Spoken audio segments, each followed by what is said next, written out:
Muito boa noite, estamos iniciando mais um programa Entrevista Coletiva. Este espaço aberto pela Band Triângulo para discussão de temas e de questões que dizem respeito às nossas comunidades. Conosco na bancada, a jornalista Renata Neiva. É um prazer muito grande tê-la conosco aqui nesta bancada. Renata, seja muito bem-vinda. A nossa companheira da Band Triângulo, jornalista Mércia Gregório, repórter aqui da casa. Boa noite, Mércia. Meu nome é Orley Moreira e tenho um grande prazer de cumprimentar a nossa convidada desta noite, Cláudia Guerra, historiadora, guerreira, fundadora da ONG SOS Mulher. Cláudia, é um prazer muito grande tê-la conosco neste Entrevista Coletiva. Boa noite. Prazer é meu, boa noite, estar aqui em Uberaba e no Entrevista Coletiva pela primeira vez para falar um pouquinho, fazer esse balanço aí do masculino e do feminino. É uma honra. Cláudia, o Dia Internacional da Mulher foi comemorado nesta semana. A mulher brasileira, de nossa região em particular, tem o que comemorar? Então, fazer esse balanço implica numa trajetória complexa. A gente sabe que a história ela é feita de mudanças, de transformações, mas também de permanências e lacunas ainda a serem preenchidas. Então, só para você ter uma ideia, essa data aqui é polêmica, alguns dizem que vem das mulheres socialistas e das suas lutas, mas quando a gente teve a Guerra Fria, não interessava atribuir essa luta e esses registros das mulheres socialistas, colocaram então dentro de uma fábrica nos Estados Unidos, em Nova York, quando mulheres conduziram aí a primeira greve e 129 operárias têxteis morreram queimadas vivas porque reivindicavam algumas questões que hoje ainda são pauta de reivindicação. Igualdade salarial com os homens, o que ainda não acontece em média no mundo, Brasil, Berlândia, as mulheres recebem, mesmo tendo mais escolaridade que os homens, 30% a 35% menos que eles exercendo as mesmas funções. Isso foi em 1857, século XIX, essa reivindicação. Licença maternidade, que só recentemente a gente teve esse avanço da mulher com 4 meses de licença maternidade, para o público já 6 meses, o que é um contrassenso, porque exige-se que a mulher amamente até o 6º mês, mas a lei não dá contrapartida, só 4, né? Isso em termos de Brasil, e o filho ainda é da mãe, né? Até para xingar seu filho da mãe. O pai tem só 5 dias de licença paternidade, e aí a gente vê que lugar ocupa esse pai nessa família, né? Elas queriam igualdade salarial, queriam melhores condições de trabalho, e a gente sabe que hoje as mulheres estão no mercado de trabalho, mas ainda ganhando menos, e nem sempre com suporte de políticas públicas de infraestrutura. Cláudia, eu como jornalista acompanho a sua luta à frente da ONG SOS Mulher, Ação Família, 14 anos, não é isso? 6 de março fez 14 anos, uma batalha, adolescência. Não é um desafio diário que você trabalha com voluntárias para poder fazer com que as pessoas entendam de uma vez por todas que em briga de marido e mulher a gente mete a colher. Sim, as pessoas elas precisam intervir e precisam ter uma atitude. O que mudou nesses 14 anos? Então, é interessante verificar que não é que a violência tem aumentado, ela é visibilizada e busca-se mais ajuda na proporção do aumento das políticas públicas. Então, se existe uma ONG com esse tipo de serviço, se as delegacias de mulheres fazem seu dever de casa e funcionam decentemente, se você tem as casas-abrigo, em Uberlândia tem a Casa-Abrigo Travessia, tudo isso são políticas públicas. O NEG, o Núcleo de Estudos e Pesquisa sobre a Mulher, que eu tive também a honra de ser uma das membros fundadoras, e contribuir para a constituição de todas essas políticas num coletivo, porque a gente é só representante de um coletivo, né? Uma estrela não brilha sozinha. Para o céu brilhar, todo mundo tem que aí dar a sua contribuição e fazer a diferença. Então, o que a gente percebe? Agora, com a Lei Maria da Penha, houve realmente uma rigorosidade maior no tratamento dessa violência conjugal e intrafamiliar. Agora tem punição, cria-se a cultura da cadeia, que nem não pagar pensão, né? Então agora bater em mulher da cadeia. Que antes era uma cesta básica, prestação né? de serviço à comunidade, terminava em pizza, era banalizada, era considerado crime de menor potencial ofensivo, um absurdo. Mas isso foi tudo briga do movimento de mulheres. A lei não veio bonitinha porque de benefício, não. Tem juiz, Cláudia, inclusive tem uma decisão do Supremo Tribunal de Justiça que diz que pena inferior a 1 ano pode ser transformada em pena alternativa. Isso não desvirtua um pouco a Lei Maria da Penha? Desvirtua, sim. Tem se questionado muito isso. Por outro lado, e aí até dando continuidade na questão da Renata, a gente entende que da cadeia criou uma cultura interessante de criar um inibidor nessa história da violência conjugal intrafamiliar, mas a gente sabe que é insuficiente. Né? Então, primeiro que não dá, a cada 15 segundos uma mulher é espancada no Brasil. Sofre-se 9 vezes mais violência dentro de casa por parte de pessoas próximas e conhecidas que na rua com gente estranha. Então vai colocar todo mundo na cadeia? Não funciona. Até porque a gente sabe que cadeia ainda é o jeito mais caro e ineficiente de não recuperar alguém com dinheiro público. Por outro lado, essa cultura foi interessante. Então é preciso ter como contraponto políticas públicas também. E tentar desconstruir esse comportamento violento. A gente está tentando muito, já tem um recurso aprovado para isso, gente para desenvolver o projeto, precisa o judiciário se mobilizar, encaminhar esses homens via Lei Maria da Penha, para a gente fazer um trabalho com eles. E aí sim, mostrar para eles que a violência conjugal intrafamiliar faz mal para eles também, denuncia fragilizada a autoestima deles, a insegurança deles, o medo deles e as construções equivocadas de gênero do masculino e do feminino deles. Então fazer um trabalho com elas, mas com eles também é com fundamental. Família, não é? Porque senão Família. vai, fica preso um dia, um mês, depois volta para lá com a mesma cabeça, com a mesma mentalidade, não resolve o problema. Então, junto com da cadeia, é preciso contraponto, um trabalho educativo, preventivo, de atendimento e as políticas públicas funcionando. Cláudia, também no trabalho de pesquisa de vocês, existe algum fundamento, é uma cadeia, a mulher que apanha, a mãe pode ter apanhado, a avó pode ter apanhado, a filha pode vir a apanhar, existe uma cadeia aí? Então, eu quero complementar o outro lado também, né, se você me permite. Se tem essa uma coisa cadeia genética, também isso. com quem bate, com quem o agressor. Então, sou contra essa Ele foi história de que agredido. filho de peixe, peixinho é. Claro que existem casos onde a gente vê a reprodução disso porque aprendeu a lidar com o conflito por meio da violência e vai repetir. Tem. Mas tem situações onde se coloca o limite, se dá um basta nesse ciclo da violência. Então é complexo. Eu não posso dizer que todos, jogar num saco de gato e dizer que todos os casos vão dar nisso. Então a gente vê inclusive gente que viveu processos de violência e de repente se sensibiliza até para ir para uma ONG, fazer um trabalho voluntário para ser alguém que, enquanto sujeito da própria história, vai fazer diferente do que vivenciou. Então eu sou contra essa história, a gente precisa dar complexidade para essa situação e aí, por exemplo, de dizer que é porque é doente, é desnorteado, não, é crime, então tratar como crime. Por que os outros tipos de crime são vistos como crime? E quando são os crimes contra a mulher ou os crimes sexuais é colocado como doente, como psicopata, né? Porque daí o doente vai ser internado, né? Então é preciso lidar como crime. É claro que você tem casos de transtorno mental, sim, mas a maior parte dos casos que a gente verifica e essa violência ela é extremamente democrática, ela está em todas as classes sociais, e gente acima de qualquer suspeita, gente com escolaridade, gente sem escolaridade, brancos, negros, gente mais velha, gente mais jovem. Então é importante a gente entender que essa é uma violência democrática, está em todos os espaços. No meu mestrado eu identifiquei que o local do corpo às vezes é diferenciado por classe social. Então a classe alta ela tem mais acesso a armas de fogo, a veneno, enquanto que a classe menos favorecida a armas brancas, né, faca. O local do corpo também, as classes médias privilegiam muito, e aí é inconsciente por conta do universo simbólico, da representação, da violência do próprio corpo, soco no olho, nariz quebrado, que valoriza-se muita estética. Enquanto na classe menos favorecida a gente vê chute, pontapé no ventre, tem todo um lance aqui da maternidade, na própria vagina, soco, pontapé, que tem a ver com a questão da sexualidade, no simbólico, o no álcool e o representativo. ciúme tem um componente de peso nessas agressões? Então, a mídia inclusive tem de forma muitas vezes equivocada colocado nas suas manchetes, bateu por ciúme ou bateu porque estava alcoolizado. A gente vem também problematizando essa questão e desconstruindo alguns mitos. Olha, se bate porque bebe, tinha que bater no companheiro do boteco, tinha que bater no chefe na empresa. Mas isso aí vai não enfrentar acontece. um macho, né? Exatamente. Foi interessante. Então, ele vai pegar esse micropoder e transformar num macropoder aonde? Aonde é socialmente legitimado, aonde é permitido socialmente, que é nos filhos e nas mulheres. Então, não bate porque bebe. A bebida pode ser um catalisador, um potencializador, um facilitador de uma história já previamente colocada nas relações de poder antecipadamente. Né? Então, como a gente vê muitos casos onde a agressão existe, o espancamento, ou mesmo a violência, que não é só física, pode ser sexual, psicológica, moral, emocional e patrimonial, e onde a pessoa não faz uso de nenhuma bebida ou nenhuma outra droga. Então é importante que a gente coloque o lugar adequado para a dependência, que vem como cenário, mas que não é causa simplista da violência. Ela agrega, pode ser um potencializador, um facilitador desse processo de violência que é mais complexo. Cláudia, você tem falado muito dessa questão doméstica, né, no homem que bate na mulher, nos filhos, mas nós temos acompanhado também na imprensa muitos casos de adolescentes, meninas que querem romper um relacionamento e o ex-namorado simplesmente não quer. E ele ameaça, ele fala, vou matar, e estão matando. Sim. Quais os sinais que a família, a escola, os amigos podem perceber de que algo não vai bem com essa adolescente, porque nem sempre elas conseguem romper o silêncio. É verdade. Não é? E eu verifico isso em sala de aula, até porque, enquanto professor universitário, a gente trabalha diretamente com adolescentes.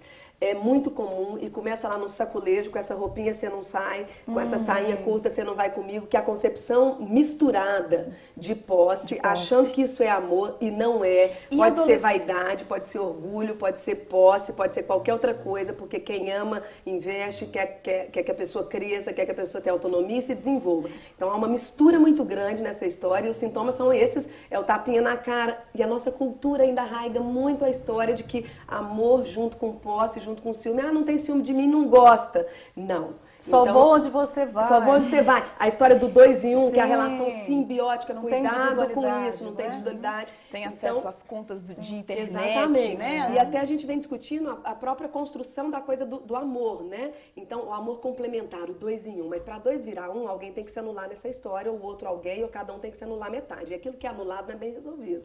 Mais cedo ou mais tarde, um bota o dedo no nariz do outro e vai pedir de volta. Então, por que mata quando tá para largar? Quando não quer mais a relação? Porque eu prefiro eliminar o outro, a perceber que o outro tem autonomia, é sujeito da própria história e tem outras escolhas na vida. Então, ainda tem muito forte essa história da posse sobre o corpo, sobre o desejo, a vontade do outro. E tem que botar o limite. Pelas pesquisas, pela sua vivência com esse meio, Cláudia, o que dói mais, a violência física, a moral ou a psicológica? Geralmente elas vêm de mãos dadas, né? A física vem muito acompanhada da violência emocional, psicológica. Quer dizer, você não encosta a mão no sujeito, mas está lhe falando, é gorda, é burra, é feia, é péssima mãe, é ruim de cama, né? Degrada, coloca o sujeito Autoestima no vai pro chinelo. lixo, Até mesmo no para lixo. evitar que essa pessoa procure outras alternativas, Exatamente. né? E há Nossa, um eu sou feia, isolamento, eu acho sou que burra. acontece só com ela, ao passo que a gente sabe que são muitas pessoas, por isso esse clima também de solidariedade, essa rede, é importante, o atendimento com grupos de apoio, porque uma que está entrando na violência, a outra já está há mais tempo, elas vão se Troca ajudando, experiência, espelho, né? funciona como espelho, é fundamental essa estratégia de atendimento, não só individual com casal, mas em grupos de apoio para favorecer São isso. tapas que doem mais do que Um palavras dói, que deixa doem mais que marcas no tapas. corpo, né, que são os hematomas. O outro dói na alma ou no espírito ou no que o sujeito queira chamar. E que pode prejudicar relacionamentos futuros dessa mulher. Com certeza. Essa autoestima jogada Por para o isso chão. que a gente entende que não adianta só, é importante numa delegacia de mulheres, que inclusive são parceiros nossos, esses órgãos públicos, mas é importante registrar a ocorrência, mas é importante lidar consigo mesmo também, com a sua própria trajetória, entender por que está nessa relação, o que a sua história te levou a isso, a questão da autoestima. Por isso, só registrar a ocorrência é insuficiente. Então, Cláudia, eu imagino o seguinte, no papel, o papel aceita tudo. A Tudo. lei é muito bonita, não é? Sim. Mas eu fico pensando, quando uma Mais ou mulher... menos, viu? Não foi operacionalizada ainda não. tem umas recentemente. brechas, não é? Mas eu penso o seguinte, quando essa mulher tem a coragem de romper o silêncio e vai buscar ajuda, o mínimo que ela precisa é de uma estrutura Sim. e de um acolhimento adequado com dignidade, cidadania, enfim. Existe na prática, você Olha, tem essa experiência de 14 anos. 14 anos. Ela chega a uma delegacia, ela vai encontrar esse acolhimento, ela tem a casa-abrigo para fugir desse agressor que ameaça matá-la com os filhos. Como que é Fora na o prática? apoio familiar, né? Sim. Olha, é sério, porque tudo contribui como inibidor da busca de ajuda, tudo. Primeiro que ela vive a violência com alguém que ela investiu sonhos, projetos, filhos, Sim. sexualidade, sentimentos de várias naturezas. É muito diferente de viver a violência com uma pessoa estranha. Segundo, vai buscar ajuda, os órgãos de atendimento não têm sempre a infraestrutura, recursos humanos qualificados, preparados, com formação continuada. Tem a risadinha de lado, né, aquela coisa jocosa. Ah, mas é a 5ª vez, é a 6ª vez. Gosta de apanhar, Aí vem não os é? mitos. Gosta de Sim. apanhar, tá 10, 15, 20 anos com ele, como é que é isso? Aí, a Delegacia de Mulheres em Uberlândia, a delegada faz o que pode, né? Não estamos aqui para julgar ninguém. Já tivemos reuniões, inclusive, com o delegado, nesse sentido de vamos tentar melhorar essa história, vamos no governador, vamos fazer o que tiver que fazer. Porque o bom de você não devia nada para ninguém é isso, né? Você vai onde precisa ir. E aí, a Delegacia de Mulheres estava atendendo com senha, só meio período, mandando a pessoa fazer a ocorrência por falta de escrivão, de equipamento e tudo, lá no PSIL. Então, assim, é via cruz. A pessoa já está roxa, arrebentada, tem que ficar numa via cruz, se expondo. Eu sei porque eu já acompanhei Sim, mesmo. a Casa Abrigo talvez você precisa A ser Casa melhor Abrigo, visibilizada, que nem nem todo mundo sempre sabe. a percepção que tínhamos é que nem sempre estava funcionando. Porque às vezes a imprensa chegava sem hora marcada. E estava com E cadeado estava na com porta. cadeado. Então, assim, se as políticas não funcionam, fica muito complicado. Não há uma transparência. E olha que nós estamos falando de Uberlândia, que é uma cidade polo. Não é, E que avançou muito, porque hoje que tem todas essas avançou muito. políticas. Imagina as outras cidades. Então, como é essa E realidade? atende pessoas de cidades vizinhas também que não dispõem de delegacia. Sim. De delegacia, Desse especializadas. apoio, Exatamente. A gente continua com esse assunto dentro de instantes. Nós vamos para um rápido intervalo e voltamos daqui a pouco com o nosso Entrevista Coletiva.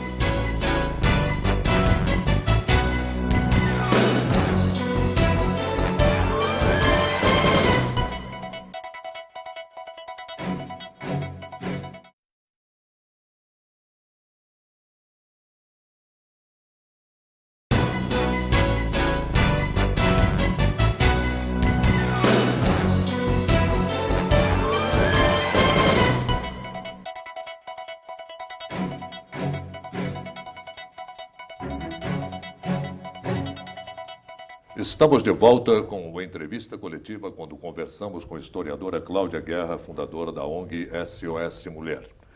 Cláudia, em época recente afirmava-se ainda, em nossos dias afirma-se em algumas regiões, que mulher que apanha 1, 2, 3 vezes é porque gosta de apanhar, porque não se separa do marido ou do companheiro. É uma afirmação muito machista, até de certa forma nojenta, vamos dizer assim, mas que isso não tem cabimento mais em nossos dias. É um dos mitos que envolve a violência conjugal e intrafamiliar, e é interessante pensar, bom, se tem alguma outra situação esporádica, né, gosta de apanhar por uma relação sadomasoquista, tá tudo certo, né, cada um faz o contrato. História. É outra história. Cada um faz o contrato que acha adequado para a própria relação e dá a medida para ela.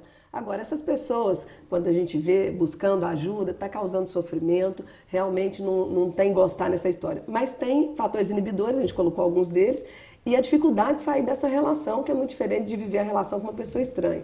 Entender também nessa complexidade o ciclo da violência. Algumas passam por esse ciclo, colocam um limite no primeiro saculejo, tapinha na cara, outras pessoas ficam 10, 15, 20 anos e a média tem sido essa, outras uma vida inteira sem buscar ajuda e não tem nada a ver com gostar de apanhar. Outras morrem. Outras morrem, né, no meio do caminho. Esse ciclo da violência, que é a tensão, né, o conflito, porque conflito toda relação tem, gente, isso é ingenuidade. O problema é a forma como a gente lida com os conflitos. Sim. Se é por meio da tolerância, o SOS Mulher Família, o próprio NEG caminham nessa linha de que tem que ser pela tolerância, tem que ser pela construção da cultura da paz, né? Ou se é por meio da violência, e a gente tem verificado essa violência. Então esse ciclo, a tensão, a agressão, o conflito, aí bate, espanca, arrebenta, dali a pouco vem a lua de mel. Porque nesse meio do caminho pede desculpa, não vou fazer nunca mais, nunca mais vai acontecer. E ali alguém que você investiu sonhos, projetos, filhos, sexualidade, vários sentimentos, de várias naturezas. Eu durmo com aquela pessoa. Então é muito diferente. E a pessoa quase sempre é a provedora da casa, vamos dizer. Apesar de que hoje 30% a 35% das famílias são chefiadas por mulheres, muitas sustentam as famílias. Então o fator econômico em alguns casos é determinante, em outros não. Às é vezes a baixa o preconceito autoestima. de ser uma mulher separada É a ainda pode dependência existir. afetiva, muitas vezes, a baixa autoestima, Romper a esses história de laços, vida, né? romper esses laços. Você entendeu? Então esse ciclo da violência, e às vezes até antecipa para vir a lua de mel logo, antecipa inconscientemente a agressão para a lua de mel vir logo. Alguns colocam o limite mais rapidamente, outros não. Por isso a importância da busca, da ajuda, do atendimento, para essas pessoas se sentirem fortalecidas, entenderem melhor o que estão vivenciando, para dar um basta. Cláudia, outro dia eu me lembrei de uma pesquisa que eu ouvi que eu achei muito interessante, não sei a fonte, eu ouvi no rádio até. Quando a mulher é a parte mais feliz do relacionamento, o número de divórcio é menor. Quando é o marido mais feliz, o número de divórcio é maior. Quer dizer, então quando a mulher está infeliz, ela tende a pôr um fim. Um fim. Sim, porque não tem sentido em ficar, Então, se né? ela não põe nos casos de violência, é porque ela tem alguns motivos mais fortes para não fazer E isso. que é o que eu disse da complexidade. Ali tem outros sentimentos. Quer dizer, não tem só o ódio, o conflito, a raiva. Tem o afeto, Não falta vontade tem de o romper vínculo, com aquilo, tem né? Um filhos, projeto tem de vida. sonho. Tem a crença de que eu posso mudar o outro. Tem a crença de que é uma fase temporária, porque está desempregado, vai passar, vai mudar. Então, existem crenças, valores aí que são muito fortes e concepções, e que ao buscar ajuda, algumas delas vão sendo desconstruídas, repensadas. Mas nós não estamos lá também para juntar, nem para separar ninguém. A ONG faz um trabalho de que o sujeito tem que ser Tome sujeito a da sua própria decisão. história. Refletir. Já basta, às vezes, depender de um marido, de uma estrutura, vai ficar dependendo da ONG? Não. Consultório A pessoa- sentimental é outra coisa. A gente dá os instrumentos, as ferramentas, e a pessoa é que vê o que vai fazer com aquilo, no ritmo dela, conforme que ela dá conta. Nós estamos falando desse extremo, que chegou à violência, Sim. que a mulher chega a procurar uma delegacia, que chega a procurar esse apoio da ONG. Vamos voltar lá na infância, porque a todo momento você fala da questão da complexidade. Gente, não é tão simples assim. Precisamos avaliar todas essas variáveis. Então vamos voltar lá atrás. O menino que é educado de uma forma diferente da menina, o menino que não pode brincar com a boneca, porque senão ele vai virar gay. O menino que não pode apanhar do coleguinha e tem que revidar. revidar. Exatamente. E a menina que brinca lá na casinha, tudo bem brincar de casinha, mas eu estou falando essa questão de diferenciar esses papéis Exatamente. muito cedo, e eles vão crescendo e começa a erotização precoce e começa a dançar no funk que um tapinha não dói, um tapinha dói sim. E aí elas são cachorras, popozudas, eles são exatamente. tigrões. Isso. Perfeito. Aí é raiz. Agora nós vamos falar de raiz. Porque lá São na ponta, valores. lá na ponta, a hora que chega a violência conjugal é porque não desconstruiu esses valores que começam lá embaixo. Então, seja na educação formal, seja na educação informal, o buraco é mais embaixo. Nós ainda temos muito no sentido de mexer. Então a gente vê a educação, e eu acredito muito na educação cidadã, educação integral. A gente vem trabalhando para isso, como educadora, professora, como mãe, né, de 2. Aliás, foi muito bom, a gente mexe com mulher, já me mandaram 2 homens, né? E fora o Ricardão que eu tô pegando. Então assim, para brincar, mas para falar de algo que é sério, se a gente não começa lá na raiz, você imagina uma mulher grávida, antes mesmo desses filhotes nascer, na escolha do enxovalzinho, essa história já começa. É o rosa para a menina, é o azul para o menino. O rosa, o que está simbolicamente associado ao rosa? Fragilidade, meiguice, calma, tranquilidade. Nem nasceu e eu já estou mandando mensagem para o sujeito. Para o menino é o azul, é a imensidão dos céus, dos mares, dos oceanos. E na hora da brincadeira, e os brinquedos não são neutros, pedagogicamente eles falam de papéis futuros que eu gostaria que fossem desenvolvidos, e ali é estimulado, é reforçado. Então a boneca é a casinha, é a panelinha, é a cozinhazinha, é a vassourinha, a maquiagenzinha para a menina. E para o menino é a bola, é o carrinho, é a espingarda, desenvolve a agressividade, aprende a lidar com conflito por meio da agressão, e assim vai. Sim. Então eu começo desde muito cedo a começar a segregar o masculino do feminino com relação às atividades, às brincadeiras e os brinquedos. Mas no futuro eu quero um marido, né? Que faz no supermercado, que divide, mas ninguém ensina. Ajuda, né? E no futuro, então, isso já existe? Já existem educações hoje mais integrais, cidadãs, mas ainda é muito forte, não está de forma generalizada. A distribuição de tarefas ainda é porque é coisa de homem na construção equivocada de gênero ou coisa de mulher e não por habilidades e competências. Lá em casa o Ricardo faz supermercado, né? E o pênis não cai por conta disso, né? Nós construímos, eu que acompanhei a obra, paguei servente, pedreiro, porque tinha como habilidade fazer isso. Ele deu também mamadeira, põe para dormir, conta história, os dois trabalham muito. Então a conquista é divisão de tarefas e não tripla jornada. Mulher Maravilha eu não quero, não, obrigada. Tem um aspecto aí, Cláudia, até nós conversamos na viagem, que é aquela questão do básico da educação, que são as noções de ética, de moral, de comportamento. Sim. A gente sempre discute isso aqui, né? Nesse nosso entrevista coletiva, a gente sempre aborda esse aspecto. Que esses conceitos básicos de educação, do futuro cidadão, da futura cidadã, muitos pais deixam para a escola, para um professor que não está, às vezes, preparado nem para aquela parte didática, pedagógica. Isso influencia muito também no caráter da criança. Eu não tenho dúvidas de que tem que haver uma parceria, uma ponte entre a família, a escola, o Estado e a sociedade, porque tem que perpassar todos eles, mas a gente não pode deixar a responsabilidade por único e exclusivamente conta da escola. Do ponto de vista da sexualidade é o caos. A criança de 3, 4 anos está pegando no pipiu, tem professor que regala o olho. Você pensa assim, nossa, é pecado, é coisa feia, é coisa suja. Não, está descobrindo o mundo, está pegando, conhecendo o corpo. Né? Quer dizer, se não lê o texto, se não entende as fases de desenvolvimento da criança, ao invés de contribuir com o processo de educação, vai excluir, vai prejudicar. O menino que quer pegar na boneca. Na boneca, qual o problema? A gente não quer que esse menino depois aprende a ninar, a dar uma madeira. Como é que aprende? E não tem relação nenhuma entre o menino brincar com a boneca e a orientação sexual. De mais a mais hoje. História, não, e de mais a mais hoje, pela Constituição de Direitos Humanos, todos são cidadãos, seja qual orientação sexual tiverem. Que sejam felizes, né? Pelo menos. Então, mas não tem relação nenhuma. O adulto é que estabelece essa relação preconceituosa. Larga essa boneca que isso é coisa de mariquinha. A menina não dirige. Aliás, as seguradoras dão mais descontos seguros para mulheres, são mais prudentes no trânsito. Então, lugar de homens e mulheres é em todos os lugares, parar com essa história e dividir por habilidades e competências. Agora, princípios, valores, é fundamental. Mas se lá na raiz não começa a trabalhar e desconstruir isso, chega lá na adolescência, tá achando que um tem propriedade sobre o corpo do outro, com essa roupa você não sai, assim você não faz. E nós voltamos à escravidão de 1888, quando foram libertos no papel só os escravos. Então não funciona, é preciso retomar essa história, passa pela educação sim, a formação continuada dos professores, o acesso por parte dos pais também a esses mitos para desconstruir. Eu acredito e aposto muito nas mudanças e preenchimento dessas lacunas via educação formal e informal. Cláudia, você falou Mulher Maravilha, eu não quero. De jeito nenhum. A mulher está vivendo um conflito. A gente ouviu outro dia até uma entrevistada aqui, do entrevista coletiva, dizendo que a mulher atual está passando crise por de identidade. Isso. Ela está vivendo esse conflito porque ela quer ser a Mulher Maravilha, mas ela não pode deixar de ser mãe, ela não pode deixar de ser mulher, de ser esposa. Como que vai conquistar e como vai ficar isso? A busca desse equilíbrio e a linha é muito tênue, né? Porque realmente a grande conquista seria a divisão das tarefas.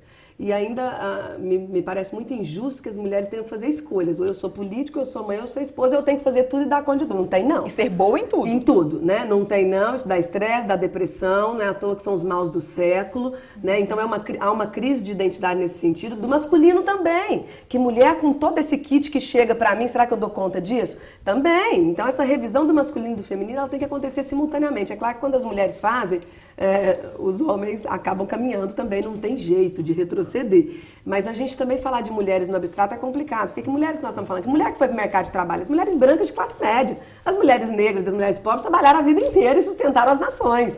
Então também falar da mulher negra é diferente de falar da branca, porque ela ainda recebe muito menos que a branca, está nos postos mais subalternos de trabalho. Falar das mulheres lésbicas, falar das mulheres de classe mais favorecida, menos favorecida, faz diferença. Isso impacta diferentemente no corpo do sujeito, no mercado de trabalho, no salário, na forma como vai lidar com esses conflitos. Então acho que é fundamental essa história que você traz, desse repensar do masculino e do feminino, e para isso não tem outro jeito, é crise mesmo. Tem que quebrar ovo para fazer omelete, né? E nós estamos nesse processo. Eu espero que desse processo saiamos novos homens, novas mulheres mais felizes. Isso, né? Não da guerra entre os sexos. Esse é o lance. Porque esse é o desafio, né? E essa história da guerra entre os sexos, o feminismo rancoroso, também não cola mais. Porque a vitimização, não, também não é por aí. Não.